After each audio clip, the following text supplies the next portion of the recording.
Sugatan ang isang babaeng naglalakad sa Caloocan matapos siyang makaladkad ng riding in tandem na nanghablot ng kanyang cellphone. Ang nahulikam na insidente sa unang balita ni James Agustin. Naglalakad ang isang babae habang gamit ang kanyang cellphone sa 9th Street, Caloocan mag-alas 9:30 ng gabi nitong Sabado. Masdan ang pagsulpot ng riding in tandem.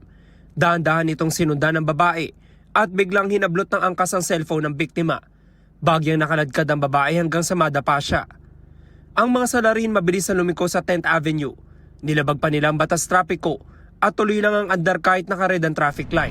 Nagtamo ng sugat sa kanang siko at mga gasgas sa tuhod at kamay ang 26 anyos na biktima. Ayon sa kanya, patapos na raw siya mag-exercise nang mahablutan siya.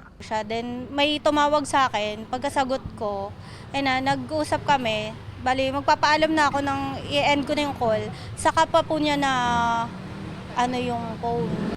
Yun, nagulat talaga ako, hinablot yung phone ko. Then wala na ako nagawa. Naman ako kaso di ko talaga kayang pa yung phone. Bali, nabitawan ko na siya kasi tumumba na rin ako. Natangay ang cellphone ng biktima na nagkakalaga ng 92,000 pesos at 5,000 pisong cash na nakaipit sa case ng cellphone. Kasi nag-start ako ng affiliate, then content, ganyan. Ayun po sana yung gagamitin ko. Malaking kawalan siya sa akin dahil pinagpaguran ko yung pinambili. Ganon-ganon lang, nawala siya. Nai-report na ang insidente sa barangay at Caloocan City Police Station. Kahit may kuha ng CCTV, hirap na matukoy ang plate number ng motorsiklo na ginamit ng mga salari.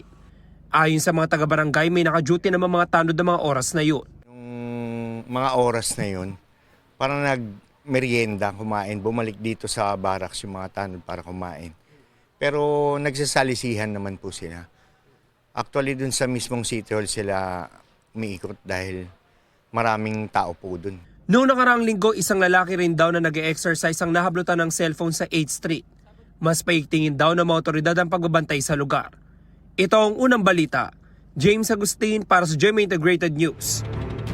Gusto mo bang mauna sa mga balita? Mag-subscribe na sa GMA Integrated News sa YouTube at tumutok sa unang balita.